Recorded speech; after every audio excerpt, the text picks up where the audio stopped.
Ako'y iyong sinisiyasat, batid mo ang aking buhay.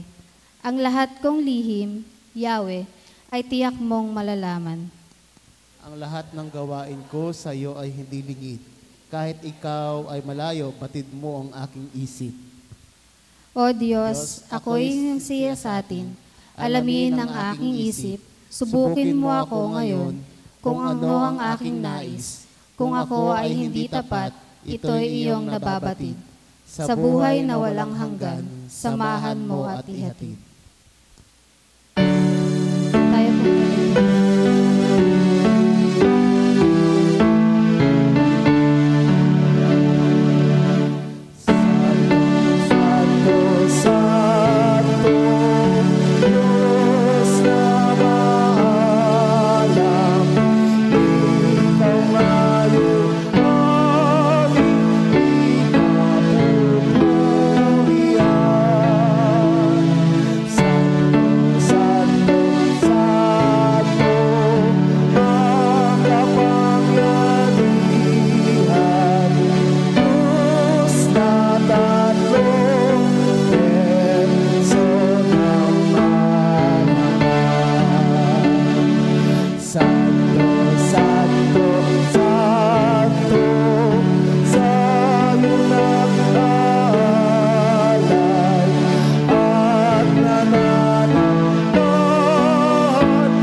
Maraming salamat po sa panibagong araw na binigay niyo sa bawat isang narito ngayon sa iyong banal na simbahan.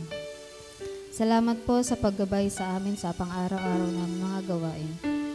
Maraming salamat din po sa pag-guide at sa bawat blessings na binibigay ninyo sa bawat isa na narito. Lord God, pinagpipray ko po ang flow ng worship today, Lord, na ang mga instruments na gagamitin namin ngayon, Lord, at ang aming live stream. Nawa maging successful po ang aming pagsamba ngayong linggo. Pinagpipray ko rin po ang mga papunta pa lamang sa inyong banal na simbahan. Ingatan mo po sila sa kanilang biyahe. Pinagpipray ko rin po ang magbabahagi ng iyong salita, Lord God. Nawa, i-bless mo po sila at i-bless mo po ang kanilang pamilya, Lord God. Nawa ang maririnig namin mga salita ngayong araw ay maging daan para mas makilala ka pa namin ng gusto. At mas maging daan para mas mapalapit pa kami sa iyo. Guide us throughout the day, Lord God. In Jesus' name we pray. Amen.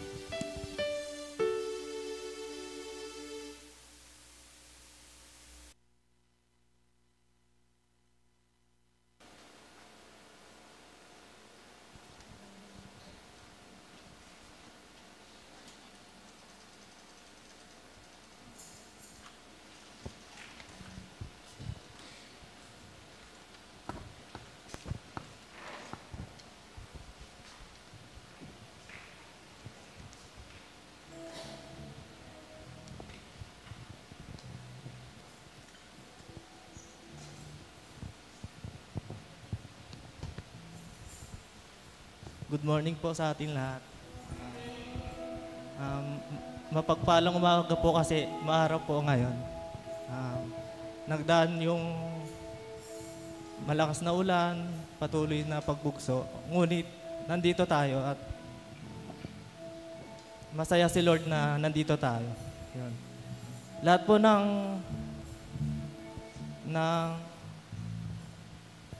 gusto magpuri sa Panginoon, pwede po ba lahat tumayo? Amen.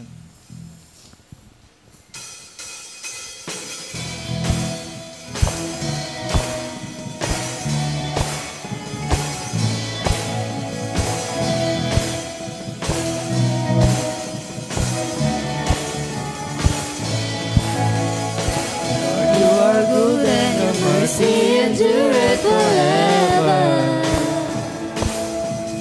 Lord, you are good and your mercy endureth forever. People from every nation and tongue, from generation to generation, we worship you. Hallelujah, hallelujah, we worship you for who you are. That you are good.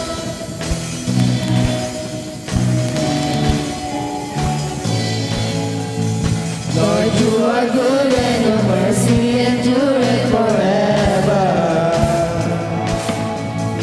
Lord, you are good and your mercy endureth forever.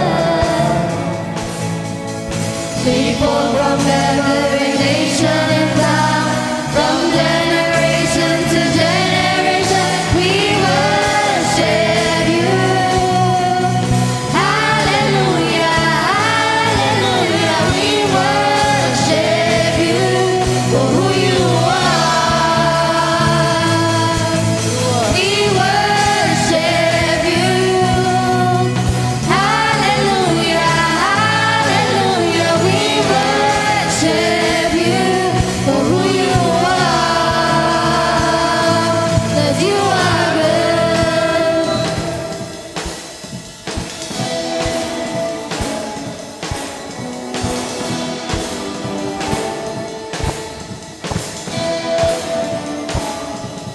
You are good all the time, and all the time.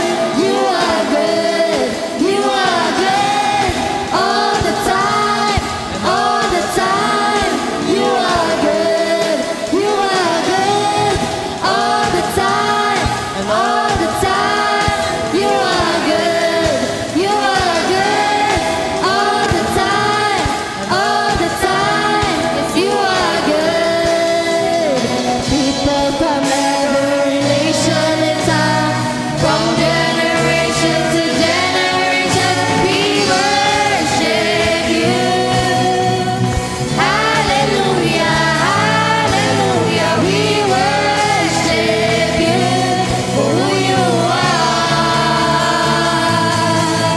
We worship you. Hallelujah, hallelujah, we worship you for who you are. We worship you. Hallelujah, hallelujah, we worship you for who you are. That you are good.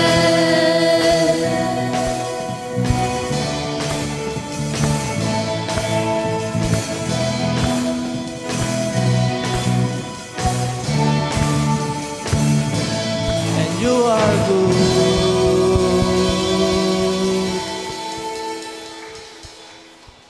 Bago po tayo magpatuloy, manalangin po muna tayo. Panginoon Diyos, banal sa pinakabanal, Panginoon namin, marapat na ikaw pasalamatan, Panginoon, dahil hindi ka nagkulang sa aming buhay. Patawarin niyo po kami sa aming mga pagkakasala, Panginoon. Bigyan niyo po kami ng panibagong lakas, Panginoon. Panibagong linggo, Panginoon. Panginoon, kami ay magtitiwala sa iyo, Panginoon, dahil hindi mo kami binibigo, Panginoon, sa lahat ng oras, Panginoon.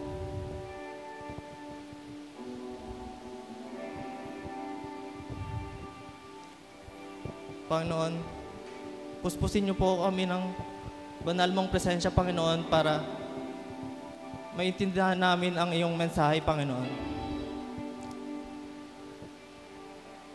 Ito po ang aming panalangin sa pangalan ni Jesus. Amen.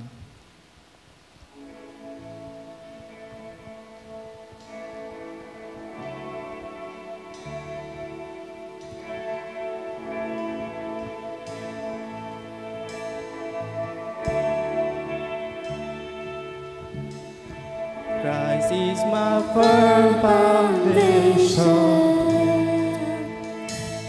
the rock On which I stand, and everything around me is shaken.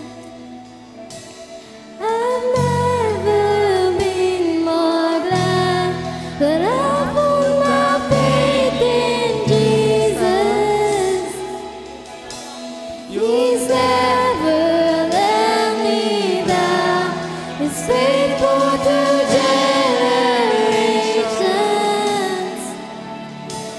So why would he fail now?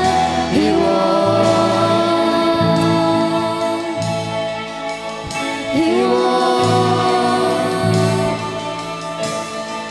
I still got joy in chaos.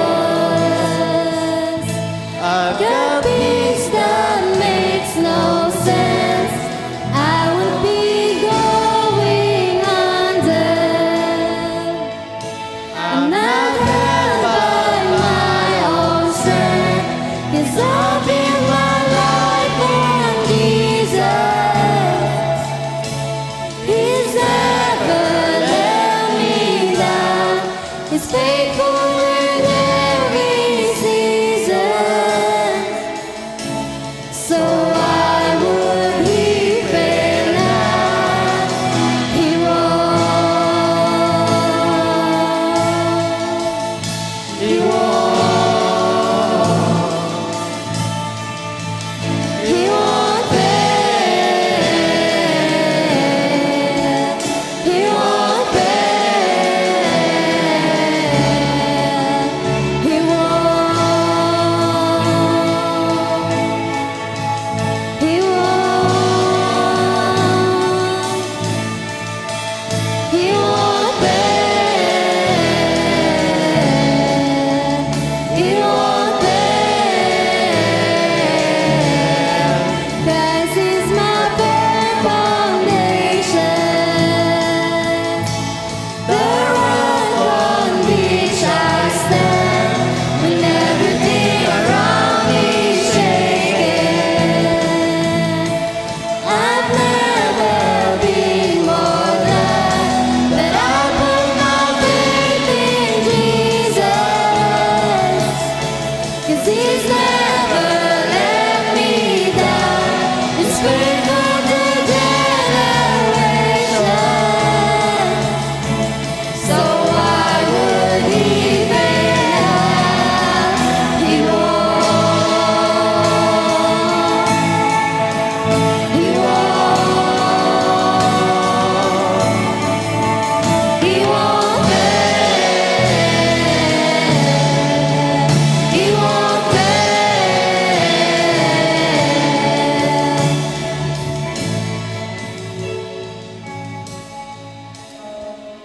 Bago po tayo magpatuloy, may babasahin lang po akong memory verse mula sa Book of Revelation, chapter 1, verse 18 to 20.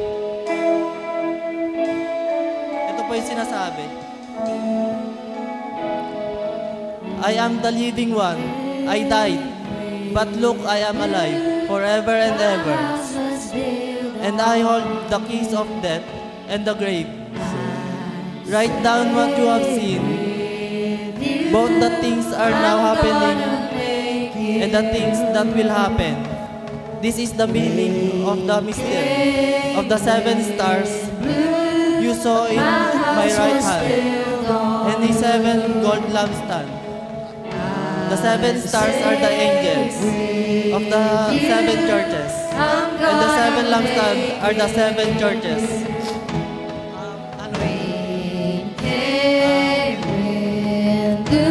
Dahil po, Vermans na ngayon, nandiyan dyan po yung star natin, si Lord, which is si Jesus Christ. Yung lampstand po na tinutukoy dito is yung church. Ito pong church, magsisilbing lakas at apoy na patuloy na umaalam sa ating Diyos. Yun lang po.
Amen, Lord. Sana bumalik ang lakas na at boses na iniaalay namin para sa iyo, Panginoon. Thank you po. Ito po ang aming panalangin at praise and worship, Panginoon. Amen.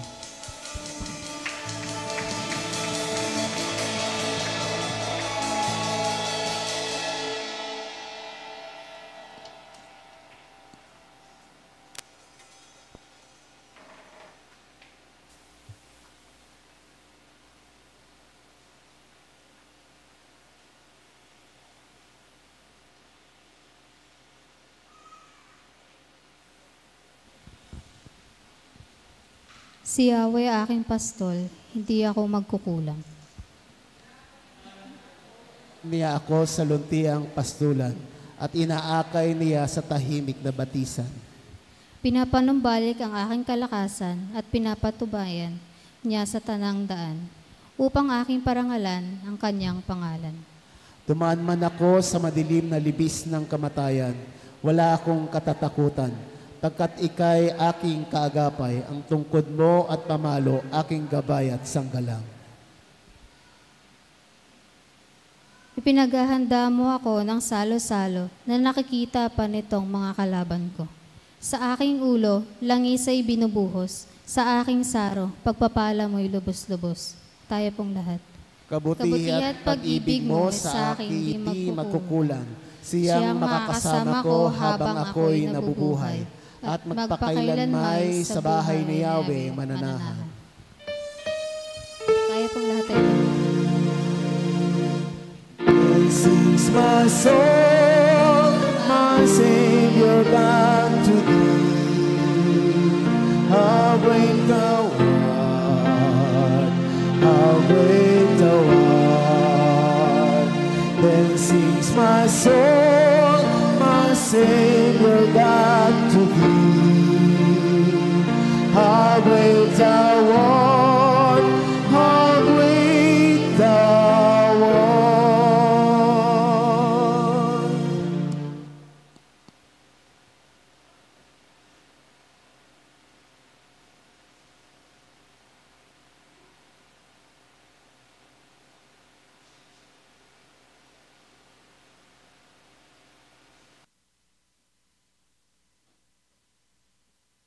Hallelujah.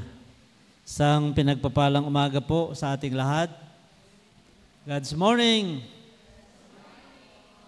Napakabuti po ng Panginoon dahil mayroon tayong magandang panahon ngayon. At napapansin nyo ba na yung bagyo mabuo tapos lalabas agad? Sana ganun lagi para maganda po yung ating panahon lagi. Likewise, binabati din natin sa Panginoon ang lahat ng mga kasama natin via online na nasa iba't ibang lugar o nasa ibang bansa. Ilan po sa ating pong mga announcement. Sa Friday, it's another day, it's another night for our young people. Magkaroon po kayo ng overnight dito sa church, pagpapatuloy ng inyo pong discipleship. And on Saturday, 8:30 in the morning po ay yung ating pong Preda Outreach Home for Boys. Pangungunahan po tayo o ang naghanda ng ating pong mga ng pagkain, ng ibibigay sa kanila ay ang ECLG, yung ating Supreme Elementary Government, Learning Government. So, pwede naman natin sila pong samahan. Actually, dapat mayroon pong representative po ng council na sasama sa kanila. Then, good news po ito. Yesterday, actually Friday and Saturday, nagkaroon po ng workers meeting ang Sambales at Bataan sa Bani Masinloc. At ang isa sa pinag-usapan dito, yung ating pong Christmas camp, Christmas youth camp.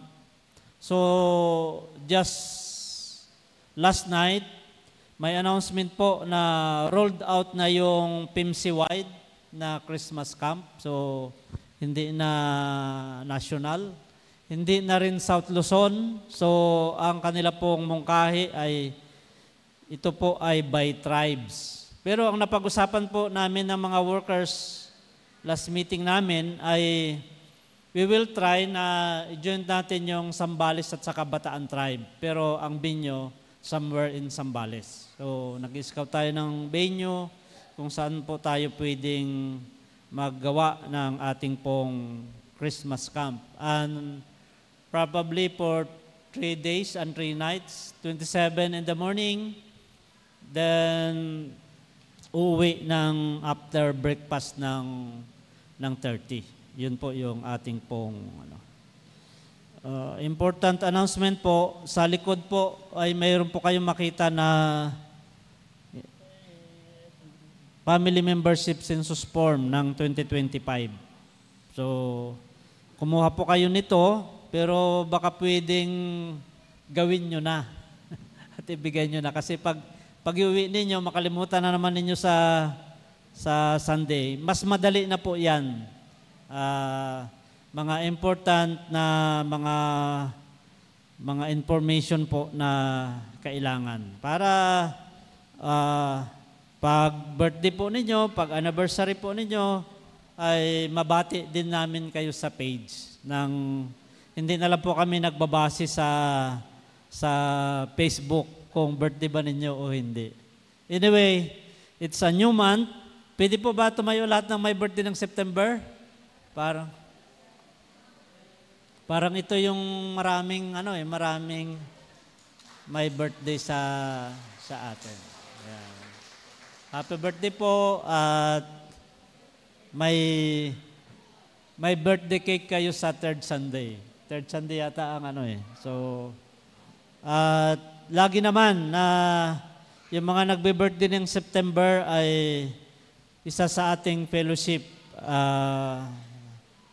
Mayroon po silang papansit sigurado. Yun po yung ating pong mga announcement. Sige po, tayo pong lahat ay yumuko, sama-sama na katagpuin ang ating banal na Diyos sa ating pong panalangin. Heavenly Father, gracious God, loving God, a merciful God, a forgiving God. Narito po muli kami, Ama, upang pasalamatan. Ito ang araw mo, ito ang araw ng pagkabuhay na maguli ng aming Panginoong Kristo. Ito ay araw ng pagdiriwang, ito ay araw ng selebrasyon, ito ay araw ng pagsamba sa iyo. Dinadakila ka namin, pinapasalamatan ka namin. Diyos na dakila, walang hanggang pag-ibig, mas handa kang magpatawad kaysa magparusa. Mula doon, narito kaming muli upang pagindapatin niyo po. Inihingi namin ang tawad ang aming mga pagkulang at pagkasala. At katulad ng sabi mo, sa anumang pagpapakumbaba at paglapit, kailanman hindi mo po kami tinataboy. Salamat sa kasaganaan ng iyong pag-ibig at ang kahandaan mong lagi na magpatawad. At mula doon, we ask, O God, your blessing of restoration. Panibagong lakas ng pagpapala na mula sa iyo. Ibinubuhos mo, Panginoon, ang iyong kapangyarihan para sa amin. Pinagkakalob mo, Panginoon, ang iyong inihandang pagpala para sa amin. Salamat sapagkat dahil sa pagpapatawad mo, malaya po kaming tumawag sa iyong Ama, sapagkat kami ay itinuring mong anak sa pamagitan ng pananampalataya namin sa iyong bugtong na anak, ang aming Panginoong Kristo. Mula dito, Panginoon, ang dalangin namin, pakapuspusin niyo po kami ng iyong pong presensya. Nang pagsambang ito ay gamitin mong panibagong pagkilos ng iyong banal na Espiritu sa amin. Bagong biyaya, bagong pagpapala, bagong anointing, bagong pagkilos para sa amin. Walang imposible sa iyo at yan po ang aming pinangahawakan. Katulad ng hindi kami exempted sa mga pagsubok at problema, dalangin namin, Panginoon, na bigyan niyo po kami ng lakas upang mapagtagumpayan namin ito. Lalong-lalo na po ang mayroong mga pinagdadaanan sa karamdaman sa pangalan ni Jesus, sa mga sugat ni Jesus sa krus, sa banal na dugo ni Jesus, inaangkin po namin ang iyong pong dakilang pagpapagaling. Your healing touch be upon us right now. Maging sa mga taong ipinapanalangin namin na mayroong karamdaman, nasa bahay o nasa hospital o nasa ibang lugar, walang mahirap sa iyo sapagkat ikaw ay Diyos na makapangyarihan at tinaangkin namin ang iyong pong pagpapagaling. Continue to bless our church, O God. Pagpalain niyo po ang Castilleos Methodist Church, the whole Filipino Evangelical Methodist Church.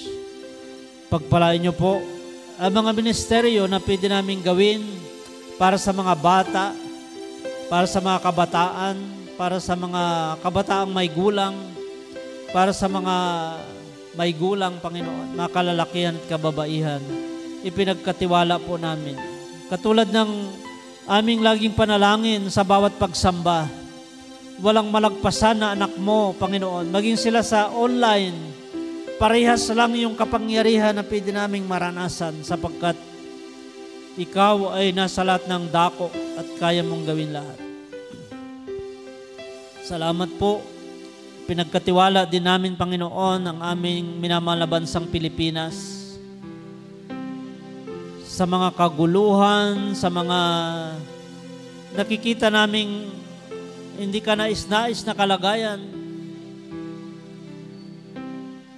We break the spirit of corruption in the name of Jesus.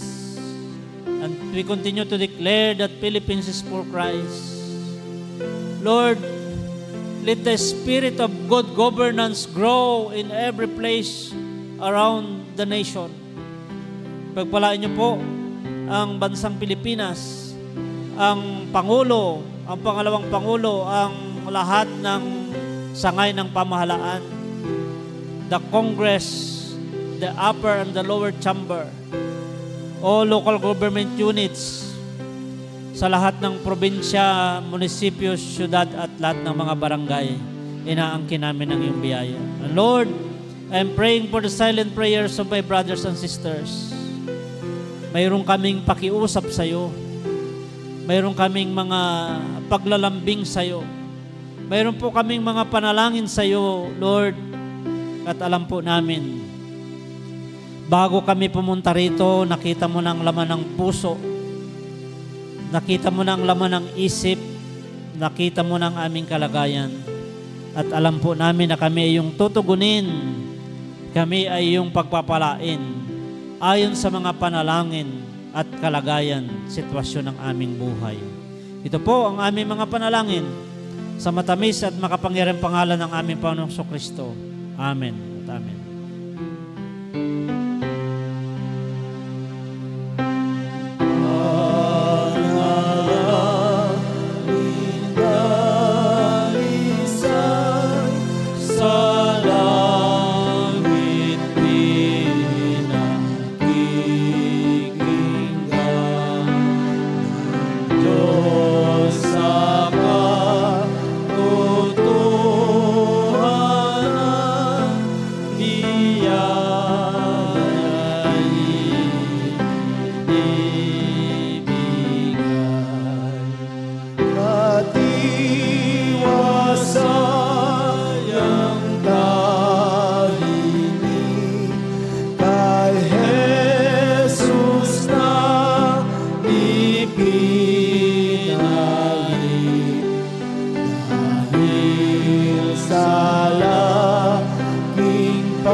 Tinatawagan po ang mga bata.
Mga bata, tayong manalangin.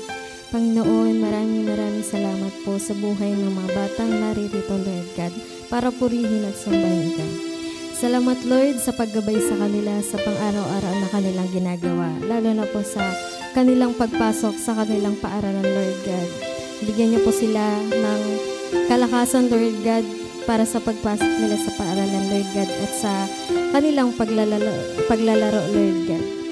Ikaw po nawa ang siyang gumabay sa kanila, Lord God, sa kanilang pagpasok, Lord God. Salamat po sa buhay ng kanilang mga magulang na nagagabay po sa kanila at nag-aalaga, Lord God. Bigyan niyo po sila ng kalakasan at maraming pasensya po, Lord God. In Jesus' name we pray. Amen.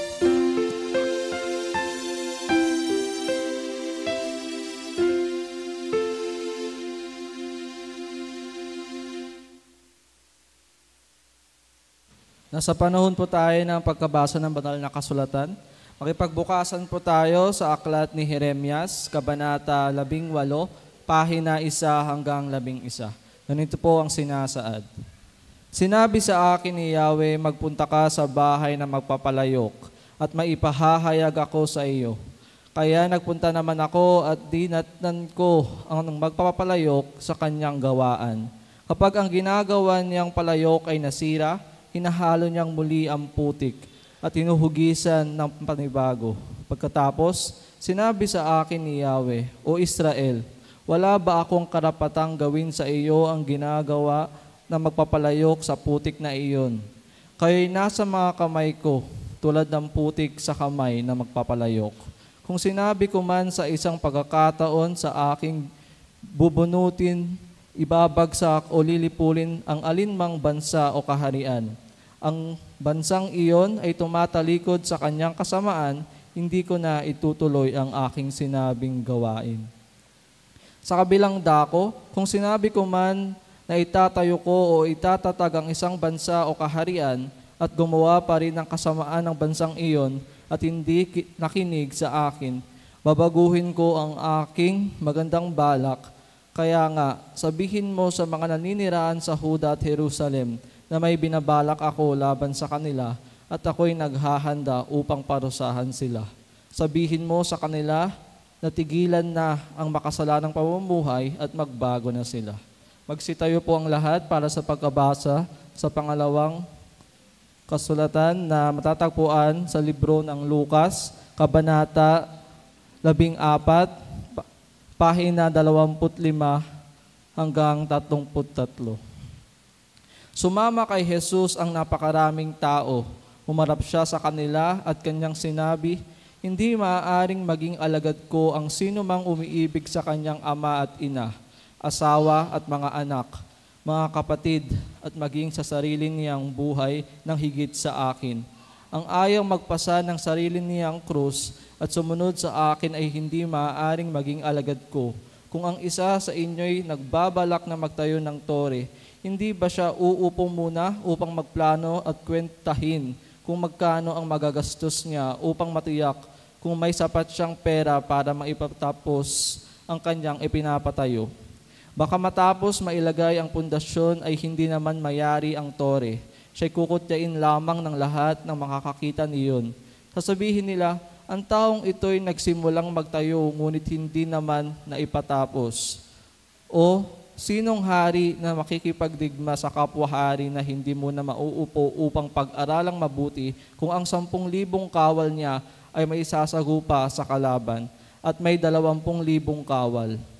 At kung hindi niya kaya, malayo pa ang kalaban ay magsusugo na siya ng kinatawan upang makipagkasundo.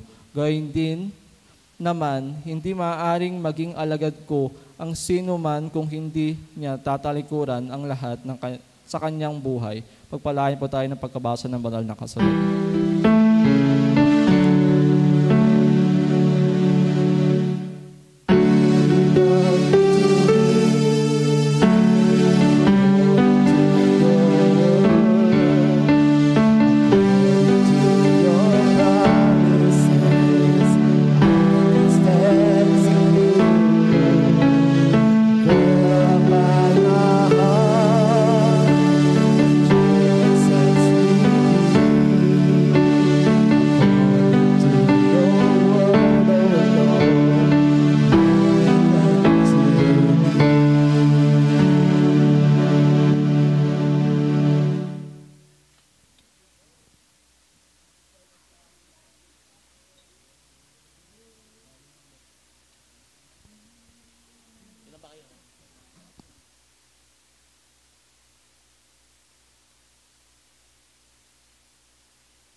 Salamat sa napagandang mensahe ng awit. Actually po ay prepare po tayo. The title of the song is Potter's Hand.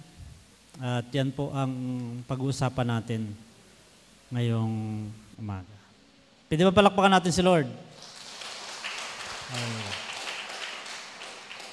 So every first Sunday of the month, we are declaring something for the month. And our declaration for this month, Soaring High September. Na tayo po ay lumipad ng mataas. Yung difference between soaring and flying, yung flying, it could be kahit saan lang. Pero pag sinabing soaring, sa taas, sa kabila ng bagyo, yun yung kaya agila po yung nakalagay dyan. Nag-iisip ako na paano itagalog ito pero ito po ang aking nakita.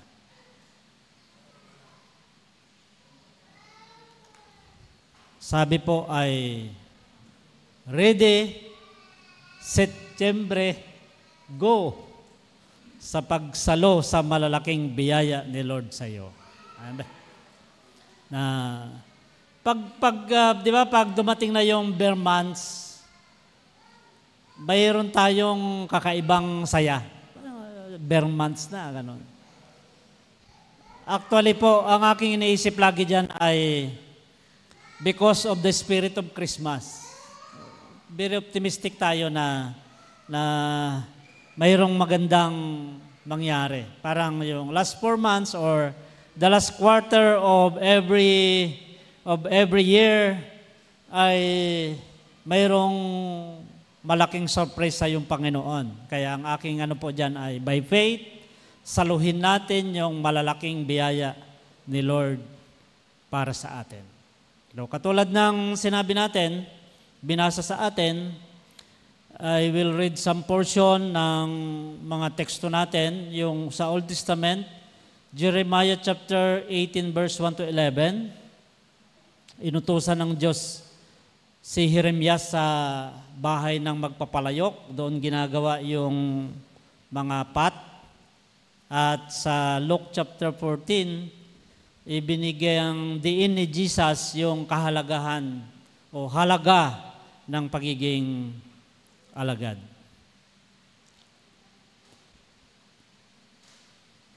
Verse 2, magpunta ka sa bahay ng magpapalayok at may ipapahayag ako sa iyo. Kaya nagpunta naman ako at dinatnan ko ang magpapalayok sa kanyang gawaan. Verse 4, kapag ang ginagawa niyang palayok ay nasira, hinahalo niyang muli ang putik at hinuhugisan ng panibago. Sa New Testament, sa Luke chapter 14, verse 26, hindi maaring maging alagad ko ang sinumang umiibig sa kanyang ama at ina, asawa at mga anak, mga kapatid, at maging sarili niyang buhay ng higit sa akin. Ang ayaw magpasa ng sarili niyang krus at sumunod sa akin ay hindi maaring maging alagad ko. Pinagpala tayo ng Panginoon sa kanyang salita. Let us pray. Aming Ama at aming Diyos, narito po kaming muli mag-aral ng iyong banal na salita. Pinaging dapat niyo po kami ng iyong pagpapatawad sa pamagitan ng banal na dugo ng aming Panginoong Hesus. At mula dito, inihiling namin sa iyong banal na Espiritu na bigyan kami ng karunungan at ng isang pusong bakante at nagpapakumbaba na handang mag-absorb, sumunod sa iyong mga salita at ipamuhay ang mga salitang ito na aming pong pagbulay-bulayan. Dakilain ka namin sa pangalan ng aming Panginoong Kristo. Amen. Pinagsama ko po yung dalawang story o dalawang teksto at Ang ating pong pag-uusap ay nakabatay dito sa Disciples of Christ, we are in God's hands. Mga anak ng Diyos, mga disipulo ng ating Panginoon Kristo, tayo po ay nasa kamay ng Diyos. At kapag isipin natin na tayo ay nasa kamay ng Diyos, ang ibig sabihin ay mayroong laging magandang nangyayari. Amen po.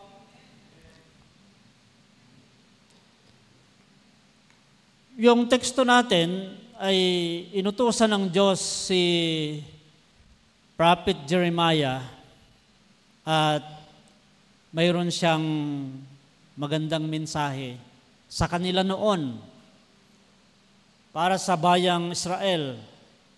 Pero ganun din yung panawagan sa atin sa ating kapanahunan. Tumalima si Jeremias at sa verse 3, sabi niya po dyan, kwento niya yung kanyang pagsunod. Then I went down to the potter's house, and there he was, making something at the wheel. Verse 4, and the vessel that he made of clay was marred in the hand of the potter, so he made it again into another vessel, as it seemed good to the potter to make. To this English version, sabi niya po dito sa verse 4, whenever a piece of pottery turned out imperfect, he would take the clay and make it into something else. Napapansin ni Jeremiah kasi sabi ni Yahweh, pumunta ka dun sa magpapalayok, tignan mo yung ginagawa niya, mayroon akong mensahe para sa iyo at para sa bayang Israel. Kapag ang ginagawa niyang palayok ay nasira, hinahalo niyang muli ang putik at hinuhugisan ng panibago. Tayo yung palayok. Ang Panginoong Hesus ang magpapalayok. Yung Diyos ay magpapalayok. Tignan nyo nga yung katabi mo kung mukhang palayok. Hindi, ibig kong sabihin po ay, tignan mo yung katabi mo kung babasagin siya. Yan po, babasagin. Human being is a fragile being. Hindi po tayo ginawang walang makakasira. We are vulnerable. Pwede tayong mabasag. Kaya tayo po ay babasagin. Sa ibang version, sabi niya po sa verse 4, and the object that was making failed. Kapag nag-fail, doon sa gusto niya mangyari, as it happens with clay in the potter's hand, but he made another object from it again, as it was right in the eyes of the potter to make it. Diba? Yun yung Diyos. Kapag may plano siyang gawin sa atin, kapag hindi tayo nabuo, bubuin tayong muli. God is good, or He is always in the making, or He is expert in the process of remaking or reshaping, going into what He planned.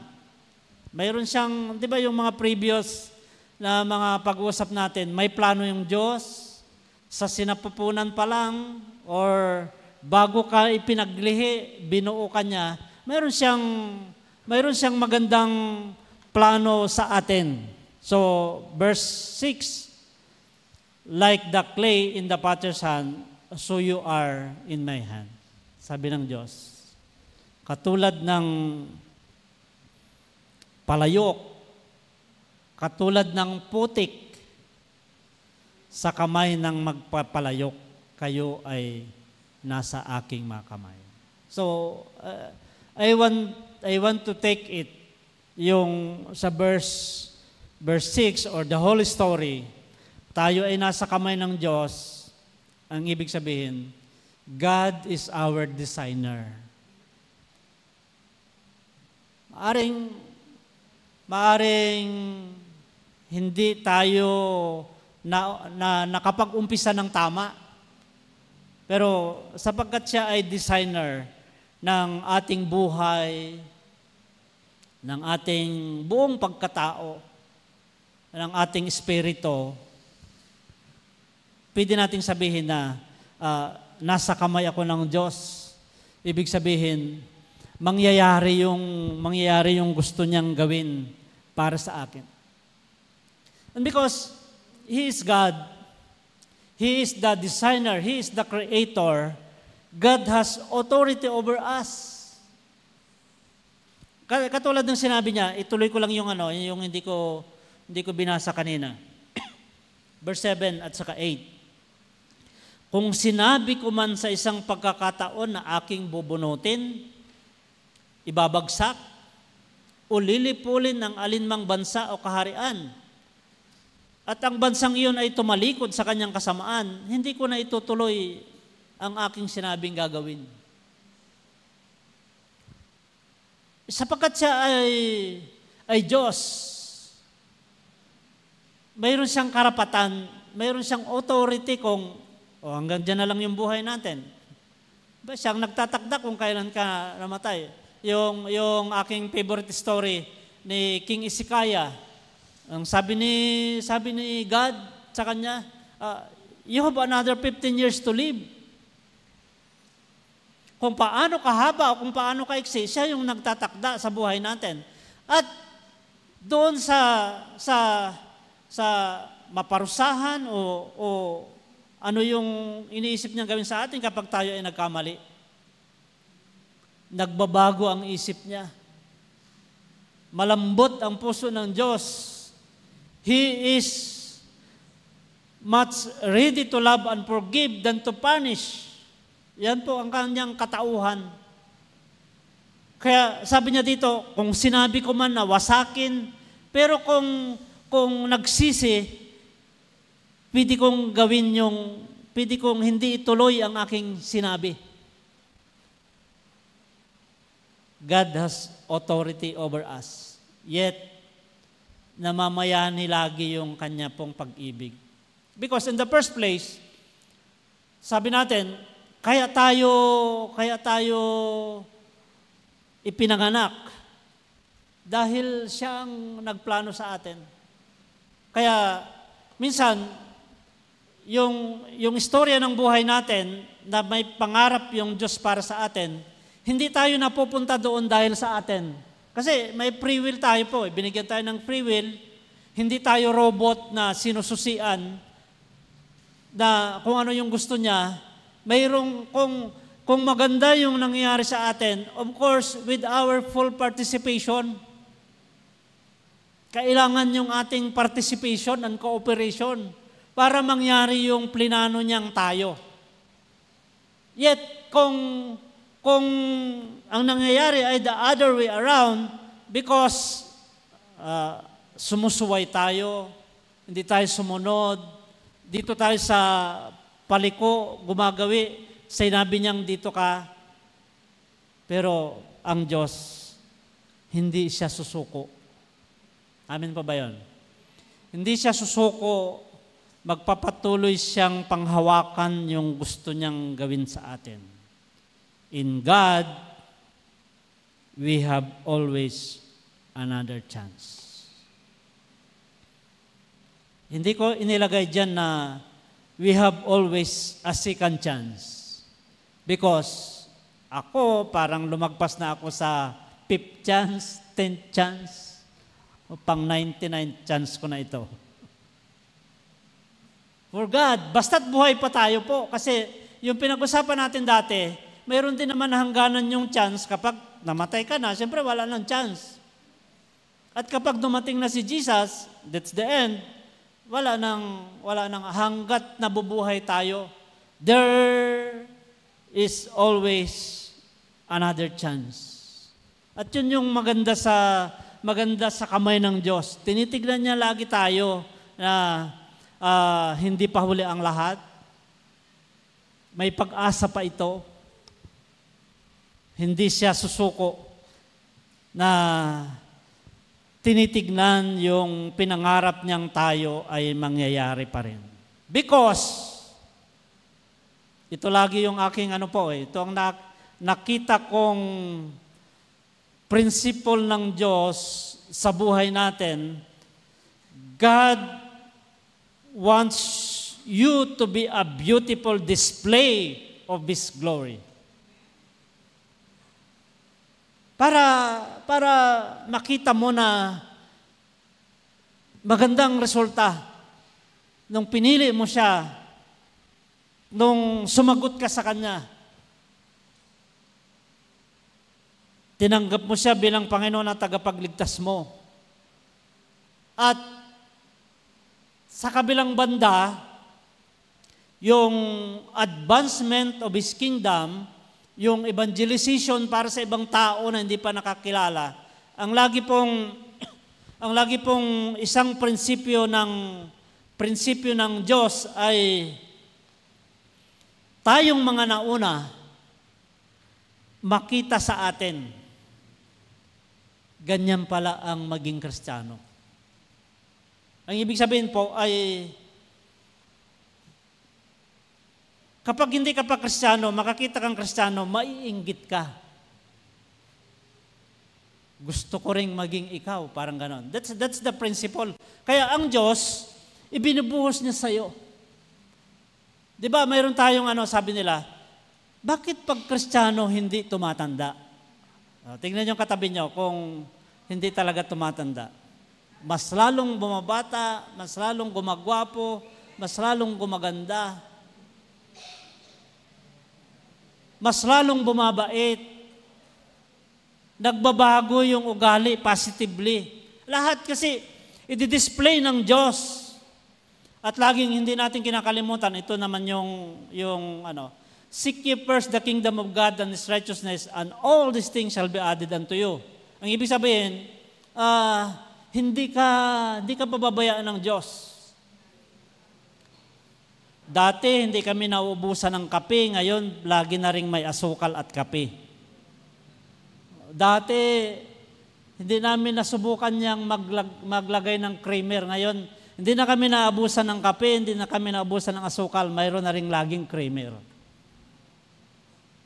Ganyan po, yun yung ginagawa ng Panginoon. Sa lahat ng aspeto ng buhay natin.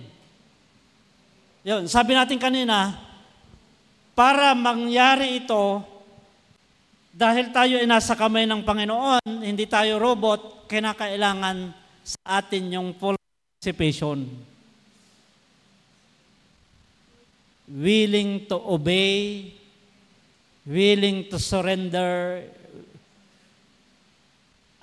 Gusto nating yung gawin ng Panginoon, tayo ay dapat teachable.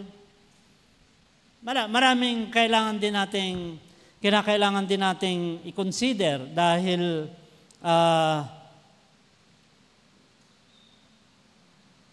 patras Dave, hindi na umaatras itong clicker natin eh. Yun. Itugtong natin yung gospel reading natin about discipleship. Puntahan ko na agad yung verse 27. Whoever does not carry their cross and follow me cannot be my disciple. Ang sino mang ayaw pasanin yung cross at sumunod sa akin, hindi karapat-dapat na maging alagad ko. Idagdag natin yung una. Mayroon kasi siyang sinabi dito na sabi ni Jesus sa verse 26, hindi maaaring maging alagad ko ang sino mang umiibig sa kanyang ama at ina, asawa at mga anak, mga kapatid, maging sarili niyang buhay nang higit sa akin.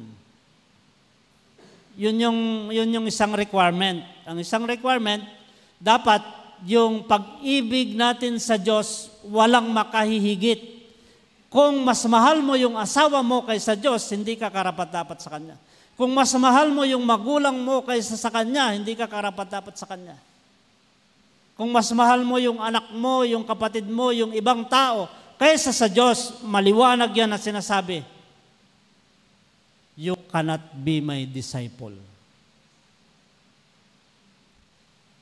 So, pag-ibig dapat siya, number one, priority siya dapat. Ito lang yung lagi ko pong gino-joke ito. Ito lang yung sa asawa na papayag silang number 2 kasi number 1 mo si God. Huwag kang magsabi ng ibang pangalan na number 1.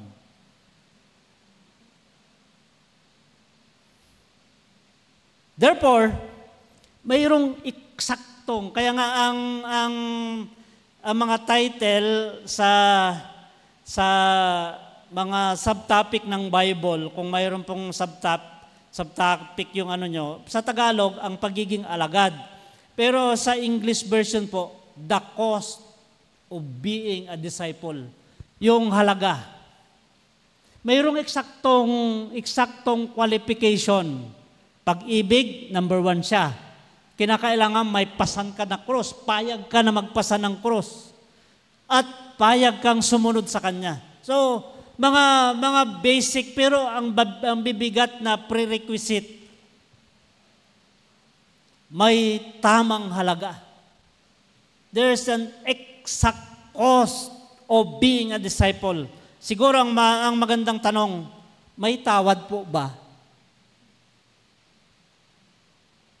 Kung mayroong eksaktong halaga, hindi pwedeng mas mahal mo yung iba kaysa sa Kanya. Eksakto yun eh. Pwede po bang mas mahal kita, Lord, kaysa sa kapatid ko, kaysa sa magulang ko, pero pwede bang mas mahal ko yung asawa ko kaysa sa'yo? Kung yun yung tawad mo, walang tawad. Pwede po bang I will follow but I will not carry my cross?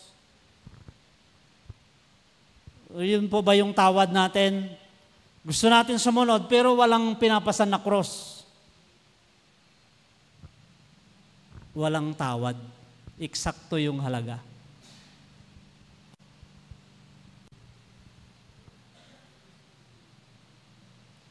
Pero gusto kong parang nanghihina ang loob nyo, we are in God's hand.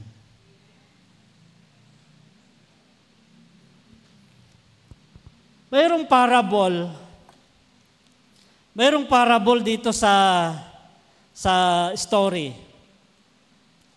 Actually, 2 siya, pero mas gusto kong gamitin itong parable na ito sa verse 28 to 30. Ganito yung, basahin ko muna yung Tagalog. Kung ang isa sa inyo nagbabalak na magtayo ng tore, bahay na lang, parang mas personal.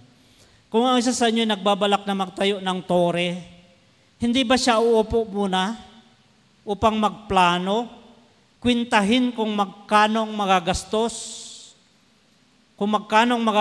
niya, upang matiyak kung may sapat siyang pera para mapatapos ang kanyang ipapatayo. Verse 29, baka matapos niyang mailagay ang mga pundasyon, hindi naman mayari ang tore. Siya'y kukutyain lamang ng lahat ng makakita niyon. So, sabi niya dyan, which of you intending to build a tower does not sit down first, count the cost,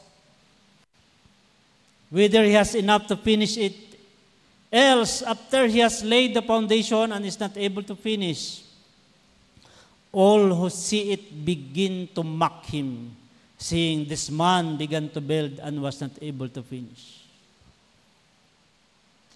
Yan po ay tungkol sa discipleship. Yan ay tungkol sa pagmamahal natin sa Diyos. Yan ay tungkol sa pagsunod natin sa Diyos. Sabi natin kanina, hindi ba mayroong halaga? Hindi ba mayroong halaga na walang tawad?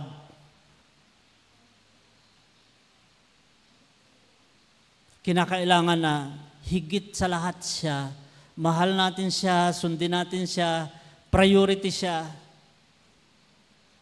Kinakailangan na pasanin natin yung cross, limutin yung sarili, deny ourselves, carry our cross, and follow Him. That's the exact cost. Kaya sabi niya dyan, hindi ba pag magtatayo ka ng bahay, pag magtatayo ka ng tore, tignan mo muna magkanong halaga. Kasi pagpaplanuhin mo at iisipin mo, kinakailangan, bago ka magtayo, kaya mo. Kasi kung nagtayo ka, tapos nailagay mo lang yung pundasyon, o nalagyan mo ng pader, pero hindi mo nalagyan ng beam, hindi mo nabubungan, hindi ba't pagtatawanan ka ng mga tao? Ano yung sa discipleship, yung parable na ito? Di ba walang tawad? Mahirap maging alagad. Mayroong eksaktong halaga. Tatapusin mo ba? Hindi pwedeng, Lord, I will love you above all else. I will carry my cross. I will deny myself. I will follow you. I will try it for 1 year. Subukan ko, Lord, kung kaya ko. Hindi ba, kapag hindi mo na ituloy, pagtatawanan ka ng iba? Ito dapat kapag pinagpasyahan mo. Ano yung sinayaw ng mga bata? I have decided to follow Jesus. No turning back, no turning back. Hindi ito katulad ng SSS na nakatapos ka ng paghulog ng 10 years, may pension ka na pagdating mo ng 60. Kailangang tapusin mo hanggang sa dulo ng iyong hininga.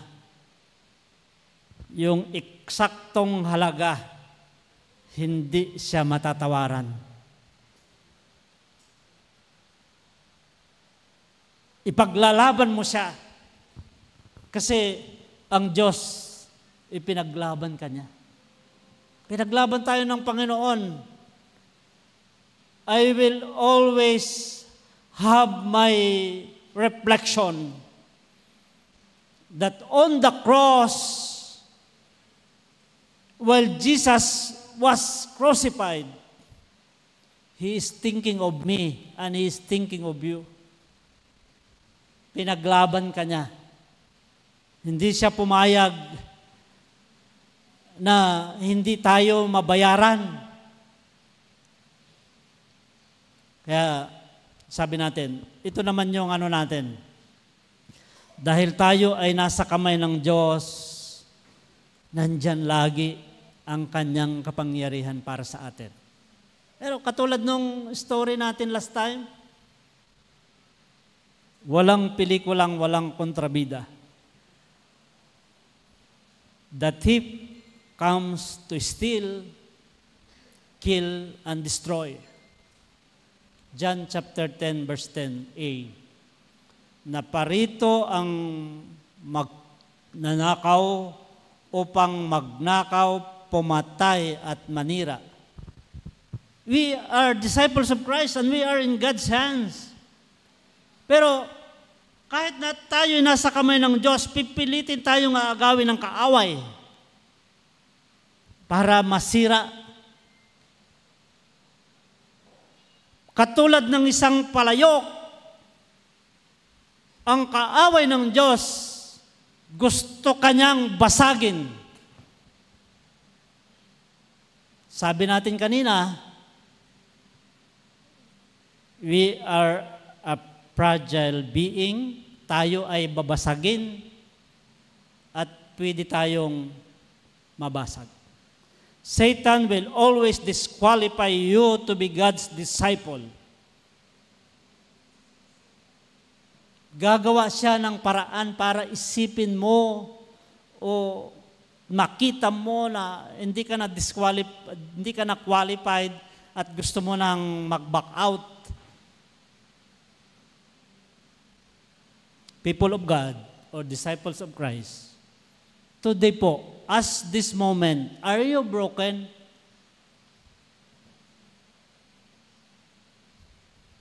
Basag po ba kayo? Basag po ba tayo? Kasi ang daming area ng buhay natin, ang nakikita ko na taktika ng kaaway, kung mayroon kang parte na matibay, pupuntiryahin niya yung parte na mahina ka. Basta't mabasag yung maliit na portion ng buhay mo, okay na yun. Diba? Parang minsan, ang ganda-ganda ng lahat ng takbo ng buhay natin, pero nabigo tayo, yung mga estudyante, mayroon lang isang subject na bumagsak, parang basag na lahat ang buhay. Mayroon kang, yung mga young people, mayroong girlfriend, boyfriend, pag nag-break, parang broken na lahat ng buhay. Maging sa atin ng mga adult, di po ba? Mayroon tayong minsan, mayroon tayong financial lackings, mayroon tayong utang, mayroon tayong ganitong mga pangailangan. Parang pakiramdam natin, basag na basag tayo at hindi na tayo makabangon. Minsan, na-diagnose tayo ng sakit. Yun yung isang mahirap, di po ba?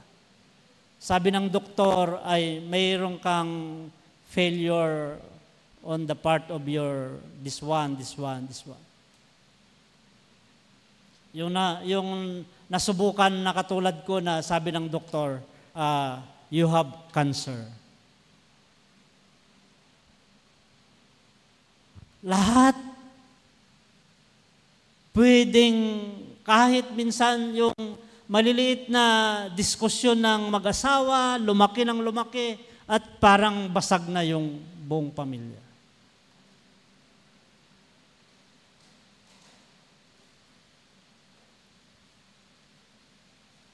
We may be broken, but God can make us whole. Pwedeng kung ano man yung pinagdadaanan natin, pakiramdam natin, basag tayo. Pero yung Diyos, pwede niya tayong ibangon muli. Sino bang familiar sa term na ito? Kintsugi. Parang familiar lang tayo dyan, tsugi. Apo. Matagal ko nang nakita to, nung binabasa-basa ko siya po, na-amaze ako. At bilang isang pastor, I connected this art to a biblical principle, to the action of God, to the redeeming action of God to human. I look at it, tinitingnan ko ito na pagkilos ng Diyos sa atin. Kintsugi is a Japanese term. Kintsugi is a Japanese art. Sabi ng Kintsugi principle, accepting imperfections and finding beauty in the brokenness. This is the exact ano po niya. Kintsugi is the Japanese art of mending broken objects using gold or silver epoxy. The Japanese believe that when something has suffered damage and has a history, it becomes more beautiful. Babasagin po tayo. Lahat tayo dumaan sa maraming pagkabasag. Without knowing, God is always mending.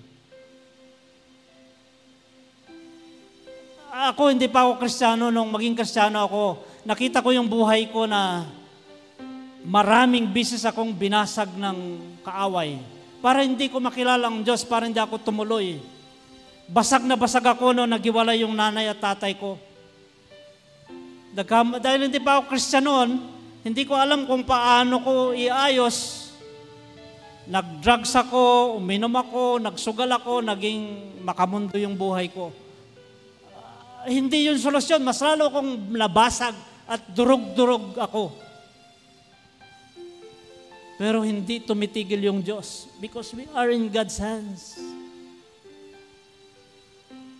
Ano mang klase ng pagkabasag mayroon tayo, physical, emotional, spiritual, mental, financial,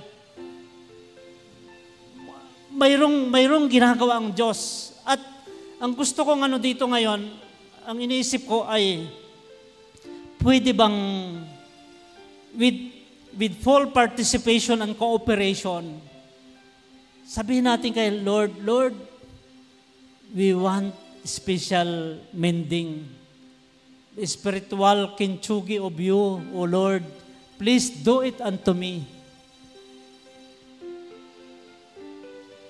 Kasi di ba, kung saan ka nabasag, hindi ko makalimutan na nung bagong Christian ako,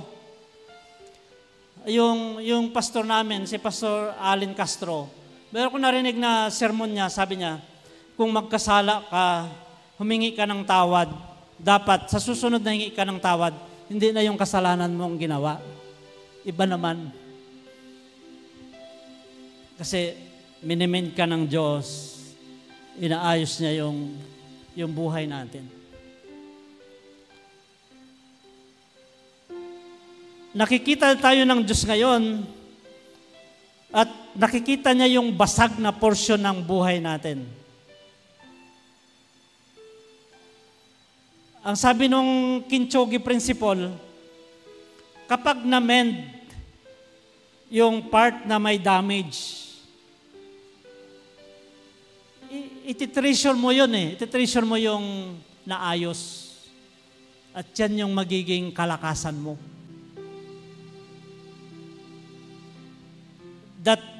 That broken part of your life will be a beautiful stage and will be a beautiful instrument for you para maging lakas mo at para maging attraction, display sa ibang mga tao. Ito yung principle.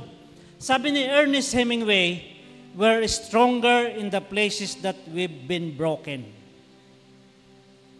We are not perfect. We are perfectly imperfect. Diyos lang yung perfecto. So, impossible sa atin na hindi tayo mabasag. Walang superwoman at saka superman. Hindi tayo si Spider-Man. Pwede tayong mabigo, matalo, ma-discourage, lahat. Pero, makita natin yung reality na mas lalo yung imperfection natin at saka yung impermanence natin kapag tayo po ay nabasag. Pero yung kintsugi,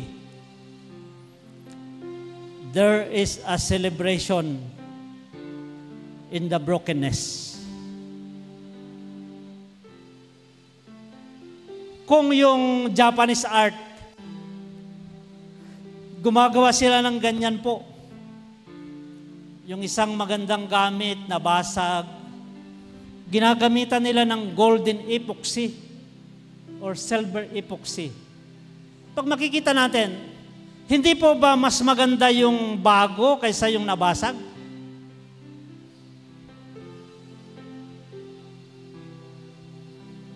Gusto ko pong sabihin sa ating lahat, we are our brokenness were mended not by silver or golden epoxy. Our brokenness were mended or will be mended by the blood of Jesus. Kapag nabasag ka, binubuo ka muli ng Panginoon. Sabi sa Ephesians chapter 1 verse 7, in Him we have redemption through His blood, the forgiveness of our trespasses, according to the riches of His grace. Eksakto yung 1 Peter chapter 1 verse 18 to 19, doon sa Kintsugi. You were not redeemed with corruptible things as silver and gold,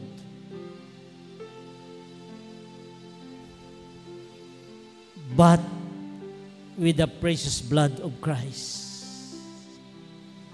Kung basag ka, yung banal na dugo ng Diyos, yun po yung nagme-mend sa'yo para mawala yung brokenness. And the Holy Spirit is moving right now for this special touch of God to mend our brokenness, not by silver or not by gold, but by the precious blood of Christ. Kaya po, gusto tayong wasakin. Satan will break you. May sitwasyon sa buhay natin, may nangyaring hindi maganda, mayroong pagkalugi, mayroong hindi magandang nangyari sa finances natin, sa pamilya natin. Satan will break you, but God will turn it into a breakthrough.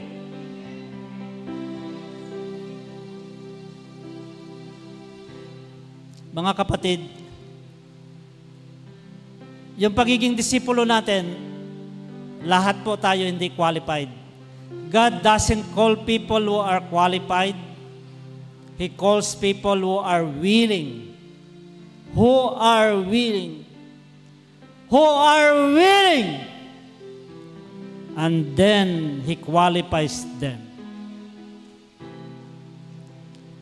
Kung ito yung gawain ng kaaway, gumagamit siya ng tao, may mga sitwasyon, nangyari,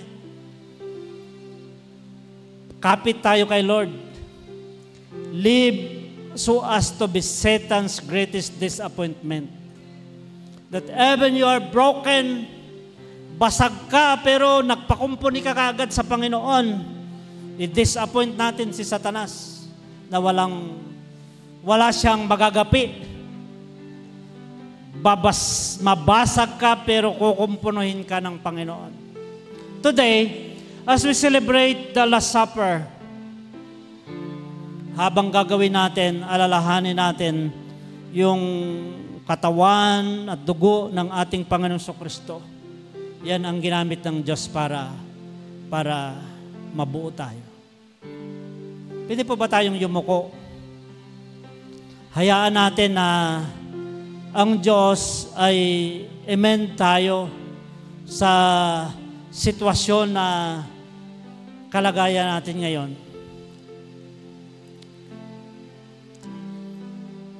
Father God, you see our brokenness.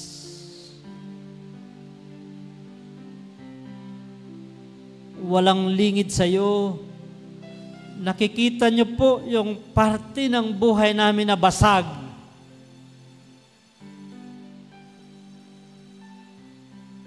Hindi ka papayag na basagin at wasakin kami ng tuluyan ng kaaway. Because we are your children. We are your disciples. And we are in your hands. We are in your loving and caring hands. Panginoon, pakinggan niyo po ang panalangin ng iyong mga anak na ito. Kung saan po kami basag. Please, mend us with the holy and precious blood of Jesus. Please do the reshaping. Make an spiritual kintsugi of us upang maging isang napakagandang nilalang, napakagandang anak, napakagandang disipulo na inayos ng iyo pong mga kamay sa pamagitan ng iyong banal na dugo. Lord, here we are. Hindi po kami tatawad. Iibigin ka namin ng higit kanino man. Buong puso, buong pag-iisip, buong lakas at buong kaluluwa. We will deny ourselves. We will carry our cross and follow you. No turning back. No turning back. Lord, thank you for the movement of your Holy Spirit, for your holy blood mending every broken part of us. Hallelujah. Hallelujah. Hallelujah. People of God, nakikita tayo ng Diyos ngayon na isang nilalang na binuong muli, pinagpala upang maging kagamit-gamit. Sa pangalan ng aming Panginoong Kristo. Amen. Palakpakan natin si Lord. Lord to God.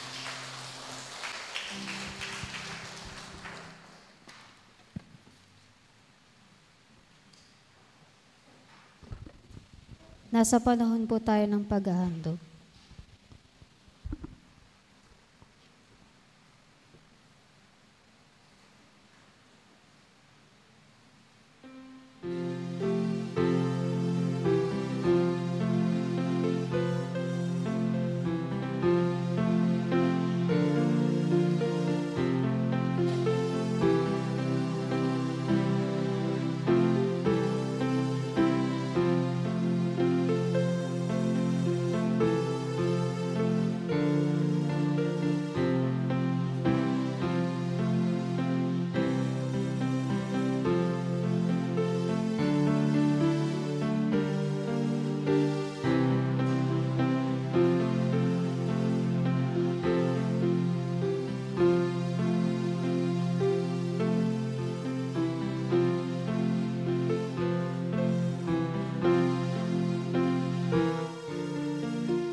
Diyos ng buong sanlilikha, purihin sa kalangitan,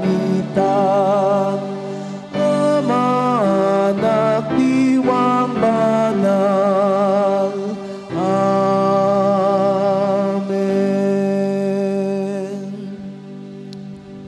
Aming Ama, Diyos ng pagpapala, hawak mo kami sa iyong mga kamay, maging aming mga pinansyal na kalagayan. Pinagpapala niyo po kami. Pinapadaloy niyo po ang iyong masaganang biyaya. Mula sa financial crisis, you are doing a financial breakthrough. Mula dito, Panginoon, kami po ay nanalangin ng siksik, liglig at umapaw na biyaya. Pangalan ng Ama, ng Anak at ng Banal na Espiritu. Amen.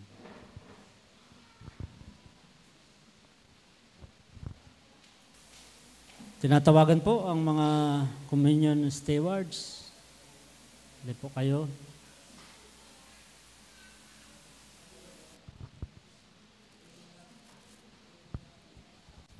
Ating pong muling ganapin, alalahanin at angkinin ang kapangyarihan at biyaya ng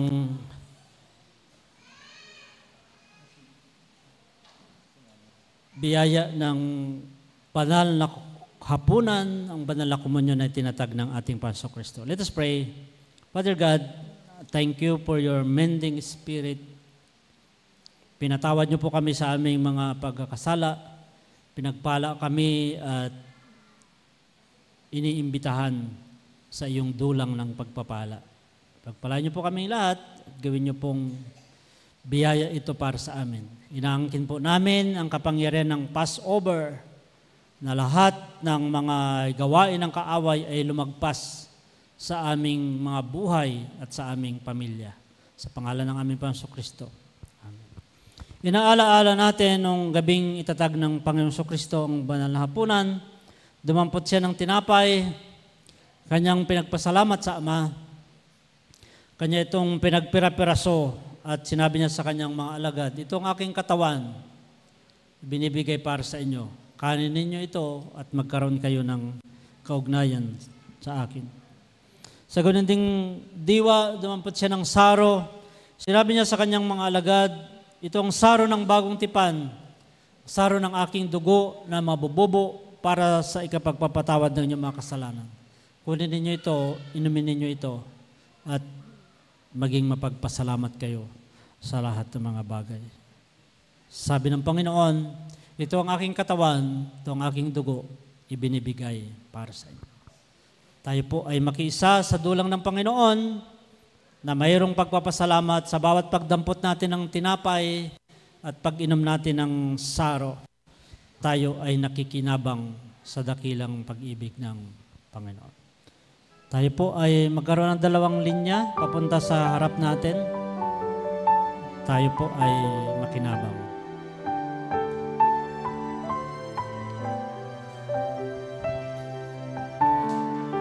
Gawin nating seryoso, Ito ang tinapay mapagpasalamat, ng buhay. at tayo po ay maging mapanalanginin na ipagpasalamat ang dakilang biyaya. Bahagi. Ito ang tinapay ng buhay. Kanin mo makisa. Yan ang katawang binayubay upang ikaw ay mabuhay. Yan ang katawang naghirap upang iyong kamtan ang buhay na walang hanggan. Ito ang saro ng bagong tipan. Inumin mo, makibahagi. Ito ang saro ng bagong tipan. Inumin mo, makisa. Yan ang dugong tumana upang ikaw ay luminis. Yan ang dugo ni Kristo na para sa iyo doon sa Kalbaryo ay tumigis. Ito ang tinapay ng buhay. Ito ang saro ng bagong tipan. Yan ang katawang binayubay. Yan ang dugong itinigis. Ito ang aking patunay. Ako'y kasama niyang namatay. Ito ang aking ipahahayag na magbabalik si Jesus. Yan ang katawan pinayubay upang ikaw ay mabuhay. Yan ang katawan naghirap upang iyong kamtan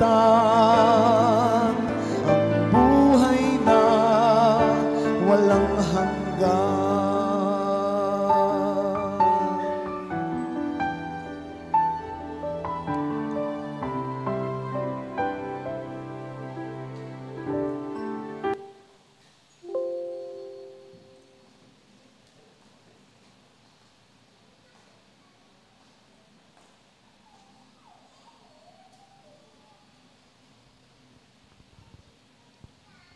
Tayo po ay magpasalamat. Aming Ama, salamat po sa pag-ibig mong walang katapusan na nag-udyok upang ibigay mo ang iyong bugtong na anak para sa amin at nag-alay ang aming Panginoong Kristo ng kanyang sariling buhay para sa amin. Salamat sa pagkilos ng iyong banal na Espiritu upang kami ay katagpuin sa lahat ng pagkakataon sa oras na ito. Salamat sa iyong banal na dugo na tumubos, naghugas ng aming mga kasalanan at laging kumikilos upang kami ay buuin sa lahat ng pagkataon. Pagpalain niyo po kami bilang iyong mga anak, bilang Kristiyano, bilang iyong disipulo na hahayo upang i-display ang iyong glory para sa lahat. Salamat po ng marami, ikaw ang may taas at madakila. Pangalan ng aming Panginoong Kristo. Amen.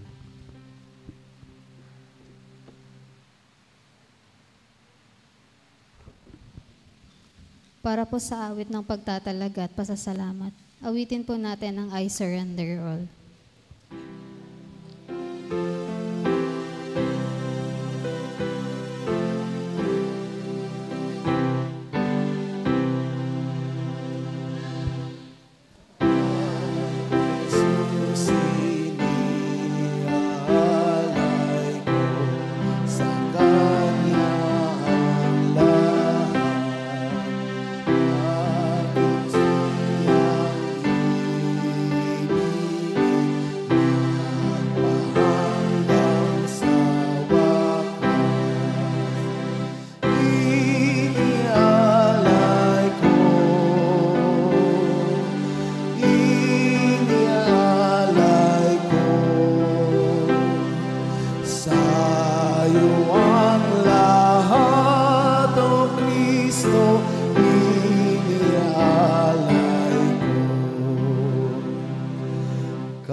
Aming Ama at aming Diyos,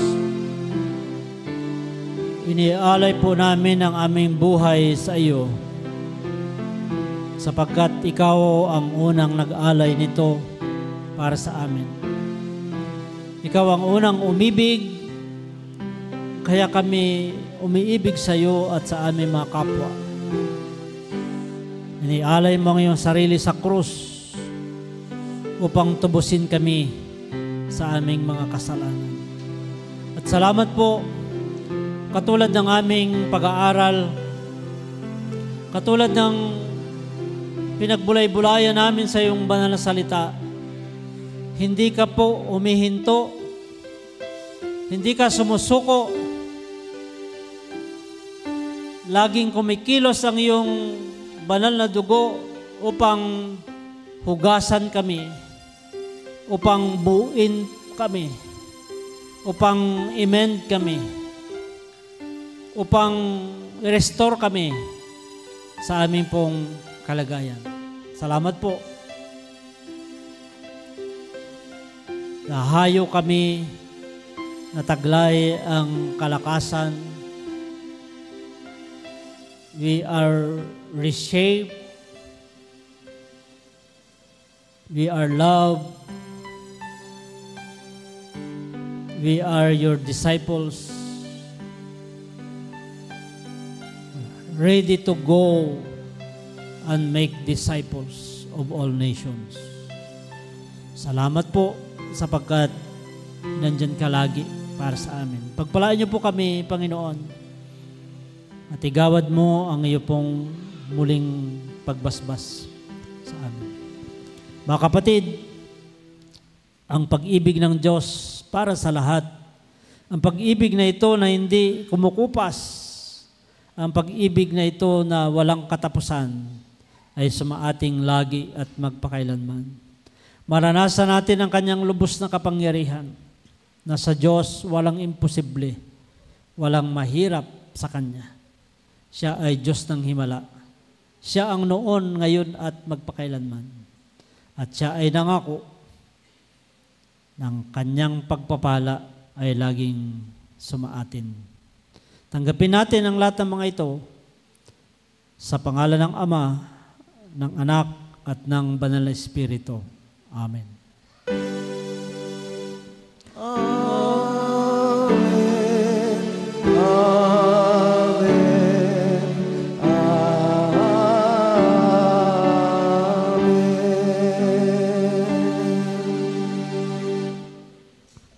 Palakpakan natin si Lord. Glory to God po, umayo tayong taglay ang biyaya at pagpala ng Panginoon, maging pagpapala tayo sa iba. Child dedication and baptism will proceed after 5 minutes.